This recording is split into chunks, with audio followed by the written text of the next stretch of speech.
Bienvenidos y bienvenidas todas y todos a este nuevo contacto internacional en el marco de la consulta por la calidad educativa. En esta oportunidad conversaremos desde Buenos Aires, Argentina, con Juan Carlos Tedesco. Juan Carlos es educador y pedagogo argentino. Se desempeñó como ministro de Educación de Argentina 2007-2009. Además, es profesor de Historia de Educación en la Universidad Nacional de La Plata, en la Universidad Nacional de Comahue y en la Universidad Nacional de La Pampa. Creo que actualmente está trabajando en otra universidad también. Desde 1992 hasta 1997 se desempeñó como director de la Oficina Internacional de Educación de la UNESCO en Ginebra, Suiza. Fue director del IPE UNESCO, del Instituto Internacional de Planeamiento Educativo, sede Buenos Aires, desde su creación hasta el año 2005. Es autor de numerosas publicaciones sobre el tema de la transformación de la educación en la región. Bienvenido, Juan Carlos, a este contacto internacional. Juan Carlos, a partir de tu experiencia, los sistemas educativos de la región han servido fundamentalmente para construir ciudadanía, para elevar la calidad de la vida o simplemente para la movilidad social. Bueno, depende de los países y del momento histórico del cual estamos hablando. Históricamente, los países que más tempranamente crearon y expandieron sistemas públicos de educación gratuita, obligatoria y laica, fueron los que iniciaron esos procesos de asociar educación con formación ciudadana y movilidad social. Las dos cosas, porque la sociedad lo permitía. Ese proceso fue parcialmente exitoso en algunos países, el caso del Cono Sur, de Argentina, de Uruguay, menos de Chile, quizás Costa Rica, pero en otros países de América Latina, durante ese periodo, la educación tuvo solo una retórica basada en la idea de formación ciudadana y de movilidad social, pero en la práctica no lo hicieron, a pesar de que las leyes declaraban obligatoria la educación ya a finales del siglo XIX. Recién en la segunda mitad del siglo XX comenzaron a expandirse los sistemas educativos. Y ahí ya la idea de formación ciudadana y de movilidad social estaba más deteriorada, porque más bien lo que predominaban eran enfoques ya más economicistas de la educación, donde más que formación ciudadana lo que apuntaban era formar recursos humanos para el desarrollo económico. Pero yo diría que hoy tenemos en ese sentido una situación muy compleja, porque este nuevo capitalismo el que estamos viviendo ofrece muchas menos posibilidades de movilidad social. La estructura social es mucho más rígida, empieza a haber fenómenos de exclusión social. Y también la formación ciudadana adquiere otra dimensión, porque con los procesos de globalización hoy la ciudadanía requiere competencias más complejas. El proceso, más bien yo diría, de la ciudadanía ha perdido la frontera nacional para su ejercicio y empezamos a requerir una ciudadanía que trascienda las fronteras nacionales. Muchos de los problemas ciudadanos que enfrentamos son problemas supranacionales y avanzamos en el caso de América Latina la construcción de una ciudadanía latinoamericana. Se están empezando a construir entidades políticas supranacionales. Así que creo en ese sentido que los desafíos hoy para tener una educación que forme ciudadanía y que promueva movilidad social son mucho más complejos, y yo diría que están asociados a la construcción de sociedades más justas. La justicia social es hoy la variable clave desde la cual se puede explicar los requerimientos de calidad. ¿Qué tipo de calidad educativa necesitamos para tener sociedades que sean más justas que las del pasado? Ahora bien, Juan Carlos, un tema asociado a la movilidad social está vinculado a las posibilidades de empleo de los egresados. Primero los egresados de la primaria, luego fue los egresados del bachillerato, ahora los universitarios. Sin embargo, cada día más el tema del desempleo es un fenómeno que afecta, o sea, ya un título universitario no garantiza movilidad social ni empleo. ¿Cómo resolver ese cuello de botella en los sistemas educativos hoy? Y bueno, pero, a ver, es un problema, yo diría, del sistema educativo, es un problema del modelo económico. La educación está logrando incorporar a todos, se están universalizando, ya la primaria es totalmente universal, avanzamos hacia la universalización de la secundaria y a procesos no digo de universalización, pero sí de mucha democratización de la educación superior.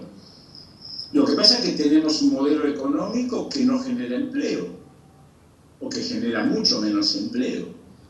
Entonces, ahí me parece que está el desafío. Hoy no es, la educación debe preparar, obviamente, para el mercado de trabajo y para el desempeño ciudadano, pero lo que necesitamos es un modelo económico que tenga mucha más sensibilidad hacia la creación de empleo, hacia la creación de fuentes de trabajo, y eso solo tiene sentido si se incorpora progreso técnico a la producción, si comenzamos a tener en la región un modelo productivo que no base la competitividad económica en los bajos salarios, en la depredación de recursos naturales, en la inflación, en el endeudamiento, sino precisamente en tener un modelo productivo que genere empleo decente. Porque esta es la cuestión, podemos tener mucho empleo precario, subempleo, gente que está en la frontera del mercado de trabajo. No es eso lo que una sociedad justa requiere. Pero ya te digo, yo creo que ese problema que tú planteas no tiene solución en el marco de un modelo productivo basado en la reducción de fuentes de trabajo, en el reemplazo de los trabajadores por la robotización o en la creación de empleo precario, de empleo informal, ¿no? Que es hoy en día buena parte de nuestra población activa está en empleos que no son empleos decentes, que son empleos de muy baja productividad. Y este es un tema que afecta no solo a América Latina, sino al mundo, incluso al mundo desarrollado. Uno ve el caso de España hoy. España hoy tiene la generación más educada de toda su historia y sin embargo tasas de desempleo del 20-25%. Bueno, ahí creo que tenemos un tema crucial que plantea hacia el futuro un gran desafío. Algunos, tú sabes, que ya están pensando en las teorías de la desaceleración del crecimiento económico. No podemos seguir con un modelo de crecimiento económico basado en la supresión de fuentes de trabajo por máquinas, salvo que acompañemos ese proceso con garantías sociales, con derechos ciudadanos que le permitan a la población tener condiciones de vida dignas, aún con bajo empleo, o reducir la jornada de trabajo. En fin, este tema es un tema muy complejo, pero yo creo que más que nada tiene que ver con la discusión del modelo económico más que del modelo educativo. Porque la educación puede hacer su papel, pero si el modelo económico no cambia, esto solo desde la educación no tiene solución. En materia de formación de docentes, el debate de la calidad educativa introduce un tema que parecía de otra época, o pareciera de otra época. Hoy se habla incluso de la posibilidad de volver a las escuelas normales. Por ejemplo, en nuestro sistema educativo, que ya pasaba del cuarto nivel, los profesionales de la docencia son profesionales universitarios, vuelve a abrirse el debate sobre la necesidad de abrir escuelas normales, es decir, de formar bachilleres docentes. Desde tu punto de vista, ¿eso es una regresión, es positivo, o a qué se debe ese debate que pareciera para algunos más bien trasnochado o de añoranza a un pasado, pero que cada vez tiene más fuerza en sectores del magisterio y de los propios decisores? Mira, yo creo que eso tiene que ver con un fenómeno que acompañó la transformación de la formación docente. Cuando la formación docente dejó de ser una formación en las escuelas normales del nivel secundario a la universidad, se produjo una muy fuerte disociación entre los contenidos de la formación docente y las exigencias para el desempeño. No debe haber una profesión en la cual a las personas se las forma de una manera tan disociada de lo que después van a tener que hacer. La formación en la universidad o en Bueno, el nivel terciario no garantizó mejor calidad de los docentes. Y lo que tenemos hoy son docentes que están formados con teorías, con representaciones que no se aplican en la realidad. Y esto es lo que justifica esta idea de volver al pasado, de volver a una formación mucho más ajustada al oficio de enseñar. Yo no creo que la solución sea volver a la escuela normal. No me parece que ese sea el camino, ni que tengamos que tener docentes a una edad tan joven, porque si las volvemos a poner a nivel del bachillerato, vamos a tener docentes a los 17, 18 años. No me parece que sea esa la solución, pero sí tenemos que buscar mecanismos que permitan que la formación docente tenga contenidos mucho más ajustados a las exigencias para el desempeño. Vincular la formación docente con la realidad de nuestras escuelas, con los problemas de aprendizaje de nuestros alumnos, volver a la idea del oficio de enseñar, que era la idea de las escuelas normales. No a esa edad hay que tenerlo a una edad más avanzada. Hoy ser maestro requiere estudios superiores, pero tenemos que vincular formación con desempeño. Y esto, creo que una de las vías para hacer esto es que los primeros años de desempeño sean parte de la formación. Echar una mirada a la formación de los médicos. Ahí tenemos un modelo muy interesante del cual podemos aprender bastante. El médico, los primeros años de su desempeño se forman en el hospital, en la clínica, al lado de médicos más experimentados. La residencia médica es parte importante de la formación.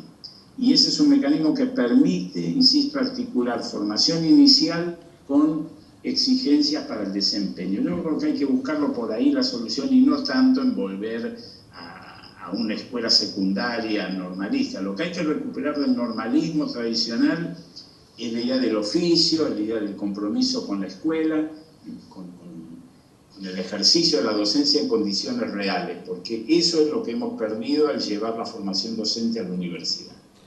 Compartiendo plenamente tu diagnóstico, pareciera que la solución tiene dos dimensiones. Una, reformular los procesos de formación docente y dándole un peso importante a la práctica. Pero ¿qué hacemos con aquellos que ya egresaron con problemas y tienen que ingresar al sistema escolar? Hay varias soluciones. Una que se está planteando, está en el debate, en el caso de Venezuela, es abrir, por ejemplo, posgrados de Estado que permitan resolver esos problemas de formación del pregrado o del profesional universitario antes que entren a las aulas, o acompañarlos en los primeros años de las aulas con un proceso de formación que trate de solucionar las deficiencias de formación. ¿Cuál es tu opinión al respecto? No, bueno, eso no hay una solución de validez universal. En cada contexto habrá que ver cuáles son las mejores estrategias. Creo que con los docentes que ya están en ejercicio y que no tienen esos niveles de formación que todos queremos, hay que buscar opciones, diversificando las modalidades de formación. No podemos seguir pensando que los cursos son la única y la mejor modalidad para actualización y para la formación docente. Hay que ir a una formación en donde el curso se asocie con trabajo en equipo, formación en el lugar de trabajo, con el equipo docente, no en forma aislada, cada uno individualmente. Todos sabemos que muchos de los problemas que tienen nuestros docentes en las escuelas no son problemas que se resuelven individualmente en el aula. El aula ya no es la unidad de desempeño, es la escuela, es el equipo docente, me parece la unidad sobre la cual hay que trabajar. Entonces creo que hay que buscar una diversidad muy grande de soluciones y no poniendo el énfasis en el título, ¿no? En la certificación, en el diploma, porque esa manera de razonar me parece que nos vuelve a poner en un camino muy academicista y alejado de la solución de los problemas. Así que yo creo, ya digo, en ese sentido no me atrevo a sugerir estrategias uniformes. No es lo mismo Venezuela que Bolivia, no es lo mismo una zona rural que la zona urbana, no es lo mismo la escuela primaria que la secundaria. Tenemos que pensar en estrategias también adecuadas a esa diversidad de situaciones que hoy caracterizan el ejercicio de la docencia. La docencia dejó de ser un grupo homogéneo. Hoy tenemos una enorme diversidad de situaciones y creo que entonces las estrategias también tienen que ser diversas. Con algunas cuestiones de muy corto plazo y otras de mediano o largo plazo. Otra dimensión de los problemas que enfrenta hoy la educación pareciera estar asociado al encuentro generacional. Buena parte de los docentes que trabajan en las aulas desde la infancia, desde el preescolar hasta el pregrado, nacieron entre los 60 y los 80, antes de la revolución científico-tecnológica. La mayoría de los alumnos que hoy están en las aulas nacieron desde los 90 hasta el presente. En los 90 se inicia la gran revolución científico-tecnológica y pareciera que hay una seria brecha de lenguajes, de códigos, de prácticas, de imaginarios que la formación docente no termina de resolver. El conocimiento antes duraba 30 años, el ejercicio de un docente. Hoy las revoluciones del conocimiento son de 4 o 6 años, lo que implica que un docente de 30 años vive 6 o 7 revoluciones del conocimiento. ¿Cómo podemos fortalecer el sistema de formación para que se dé ese encuentro generacional sin tantas resistencias conservadoras de buena parte de los docentes?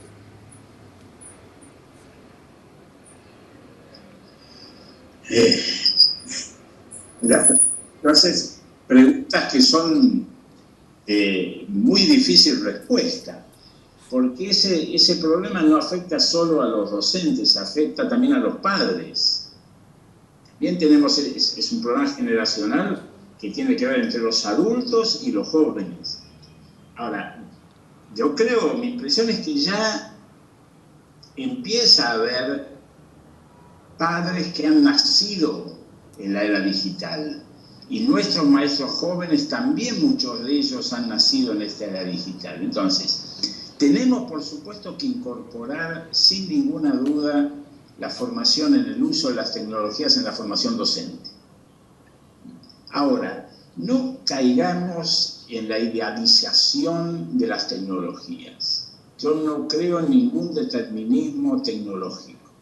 Tú puedes usar las tecnologías hoy para hacer lo mismo que antes se hacía con la tiza y el pizarrón.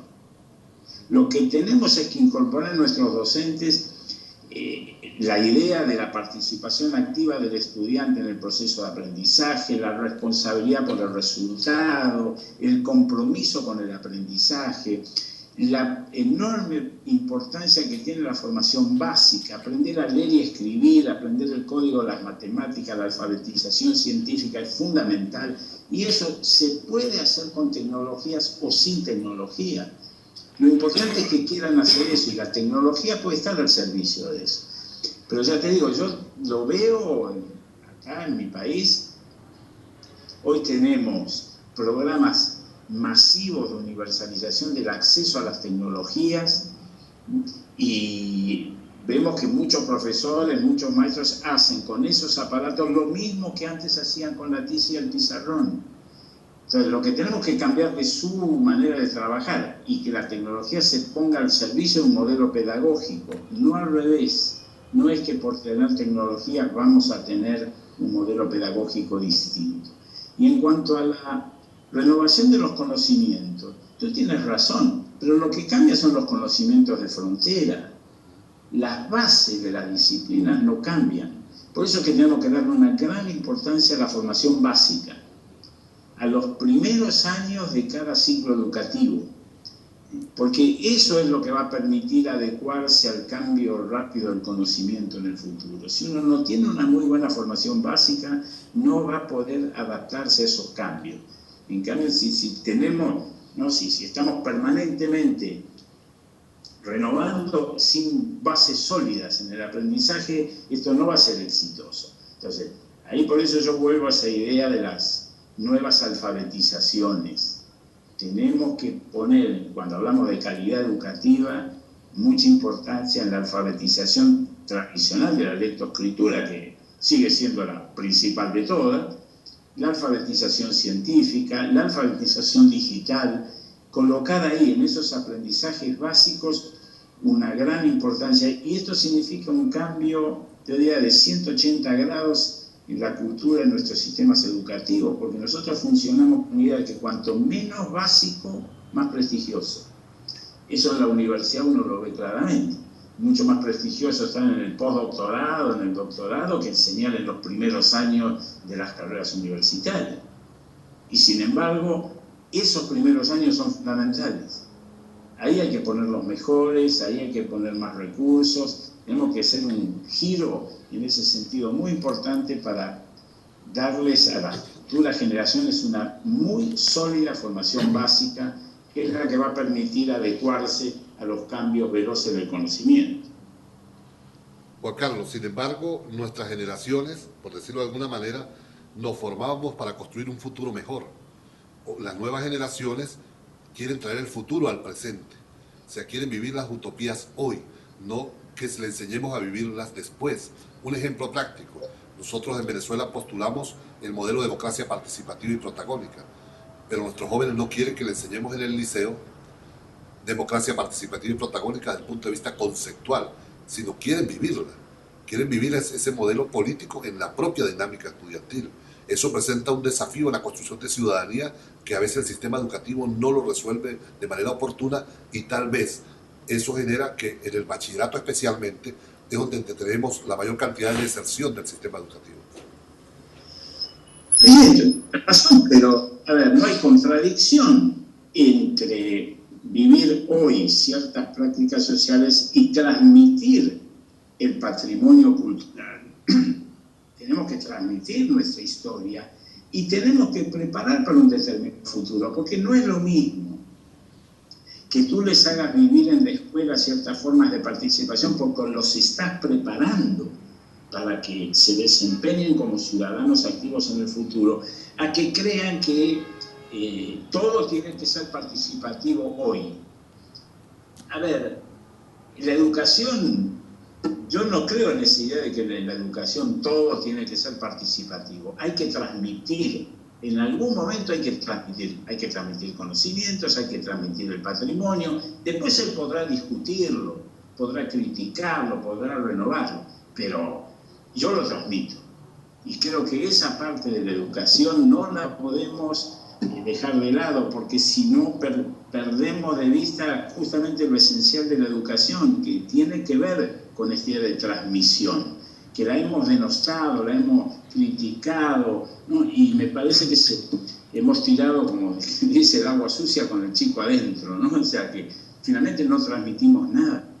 Y esto desestructura mucho a las nuevas generaciones. Las coloca en una suerte de anomia, ¿no? de falta de parámetros, de estándares. Entonces, por supuesto que tiene que haber participación en la escuela, pero no es lo mismo la participación en la escuela que la participación en la sociedad. En la escuela nosotros podemos programar esa participación y en algún momento el docente tiene que asumir su papel de docente. Los adultos tienen que asumir su papel de adulto, porque si no, no transmitimos nada y dejamos a las nuevas generaciones en una situación, digo, cercana a la anomia, ¿no? A la idea de que entonces todo vale, no hay reglas. A mí me parece que en ese sentido tenemos que volver a revisar algunas de estas teorías que fueron muy importantes en el momento, en los 60, en los 70, cuando estábamos criticando al sistema social. Pero ahora tenemos que construir y estamos, ¿no? con la responsabilidad de construirlo. Ya la crítica sola no alcanza. Hay que también poner esto positivo que queremos transmitir. Y esto yo creo que a veces en muchos de nuestros análisis no le damos la importancia que tiene. Juan Carlos, ¿qué es para ti hoy el tema de la calidad educativa en los sistemas educativos de la región? Mira, hay una gran discusión sobre esto. Yo creo que nosotros hemos logrado en América Latina logros muy positivos en términos de cantidad. O sea, la cobertura ha aumentado. Pero la calidad sigue estando asociada al origen social de los alumnos. Midamos como la midamos. Si la quieren medir con las pruebas internacionales, PISA, etc., la medamos con las pruebas nacionales nuestras, las propias mediciones que tienen los países. Lo que vemos es que tenemos deficiencias serias en calidad. En algunos aspectos que son esto que yo hablaba antes, muy básicos. La comprensión lectora en muchos de nuestros egresados de escuela primero o secundaria es muy baja. Los niveles de alfabetización científica son muy bajos. Y esos niveles están asociados a origen social. La variable que mejor explica las desigualdades educativas es el origen social de la familia. O sea, no estamos pudiendo romper el determinismo social de los resultados de aprendizaje. Y este es el problema fundamental que tenemos. Ahora, luego, cuando tenemos que decir qué calidad.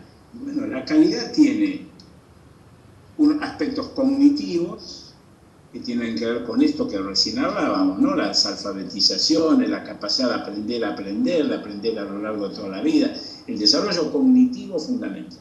Y aspectos éticos sociales. También calidad es formar una inteligencia responsable, formar la solidaridad, formar el compromiso con la justicia social.